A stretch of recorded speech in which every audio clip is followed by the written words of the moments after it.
Deathworlder girl entered unarmed. 10 minutes later, the alien king was headless. The crystalline palace of Zephyria Prime hummed with nervous energy as Ambassador Maya Chen stepped through the quantum gates, her simple, Earth-issued diplomatic attire standing in stark contrast to the opulent surroundings. The Veltar guards, 8-foot-tall insectoid beings with chitinous armor naturally grown from their exoskeletons, clicked their mandibles in what she recognized as barely contained hostility. "The Deathworlder arrives," hissed Commander Zelthak, his compound eyes reflecting the prismatic light filtering through the palace's living crystal walls. "King Morden will be amused." Maya smiled, the expression completely lost on the aliens surrounding her. Humans were still relatively new to the galactic stage, having achieved faster-than-light travel only 50 years ago. Their planet, designated as a Class 12 death world by the Galactic Council, had initially been quarantined. Few species could comprehend how anything could evolve on a planet with such extreme gravity, violent weather patterns, and an ecosystem where everything seemed designed to kill everything else. The throne room stretched before her like a cathedral of living crystal, its walls pulsing with bioluminescent veins. King Morden lounged on his crystalline throne, his serpentine body coiled in lazy spirals, each scale the size of Maya's hand, glittering with embedded gems.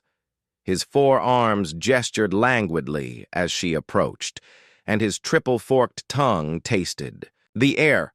"So." Mordoon's voice resonated through specialized vocal chambers, creating harmonics that would have driven most species to their knees in submission. "The Terran Council sends me a single, what do you call them, female, to negotiate for your mining rights?" Maya stopped at the designated distance, noting the subtle positioning of the guards. 12 Veltar warriors, strategically placed, to cover all exit points. Their leader's hand rested casually on the plasma weapon at his side. "I am Ambassador Chen," she said simply, her voice carrying clearly in the vast space, despite her lack of vocal amplification. "I've come to discuss the Kepler 442b negotiations." Morden's massive head tilted, and his voice dropped to what he probably thought was a threatening whisper. "Let me clarify something, little Deathworlder. Your people's application for mining rights in my system has been rejected. You will return to your little corner of the galaxy and inform your leaders that the Veltar Empire finds humans to be an unacceptable risk." "I see." Maya nodded thoughtfully. "And if I were to mention that Kepler 442b contains the largest deposit of trilithium in the Outer Rim, and that my government is prepared to offer very generous terms?" The king's laugh was like grinding stone. "Terms?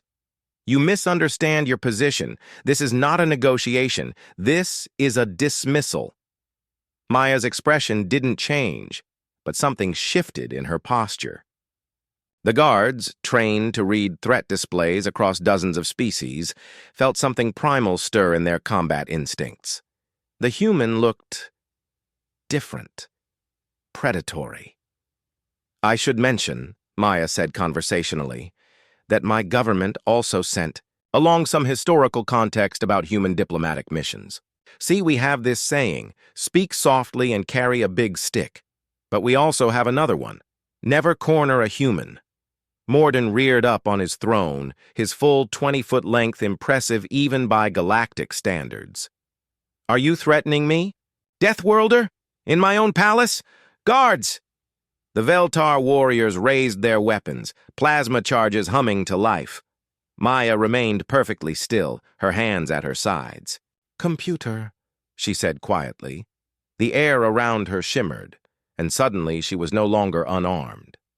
The exosuit materialized from subspace storage, flowing over her body like liquid metal. Advanced Earth technology, reverse-engineered from a dozen different alien systems, and improved with human ingenuity. The guards' weapons, designed to penetrate standard personal shields, found themselves suddenly inadequate against military-grade human defensive systems. Maya moved. To the Veltar guards, trained in combat across multiple gravity wells, it was like watching a force of nature. Maya's enhanced movements exploited the palace's lower gravity, sending her in a controlled trajectory toward the throne. King Morden, despite his size and strength, had evolved on a low-gravity world where speed was less important than intimidation. Morden's first strike would have crushed a standard humanoid. Maya's exosuit absorbed the impact and redirected the force, using the king's own momentum against him. Her return strike, powered by human muscle, adapted to Earth's crushing gravity and amplified by her suit's systems, hit with the force of a meteor impact. The sound of Morden's neck snapping echoed through the crystal chamber like a gunshot. The king's massive body hit the floor with a crash that sent tremors through the living crystal walls. Maya landed in a crouch, her suit systems already identifying and tracking the remaining guards who stood frozen in shock. 7 minutes, 32 seconds, she announced, checking her chronometer. I think that's a new diplomatic record. Commander, Zelthak slowly lowered his weapon, his compound eyes reflecting something new, respect tinged with healthy fear. How? He managed. Maya's helmet retracted, revealing her calm expression. Your intelligence files on humans are incomplete, Commander. You know we come from a death world, but you don't understand what that means. It's not just that our planet is dangerous. It's that everything dangerous made us stronger, faster, more adaptable. We didn't just survive our world, we conquered it. She gestured to the king's corpse. Morden ruled through intimidation, because that worked on species from gentler worlds. But humans? We evolved alongside creatures that could kill us with a thought. We learned that sometimes the only way to survive is to hit first, hit hard, and make sure your enemy can't hit back. Commander Zelthak's mandibles clicked in what Maya now recognized as consideration rather than hostility. The mining rights? He asked. Maya smiled. And this time, the expression was perfectly clear to every alien in the room. I believe we should discuss new terms.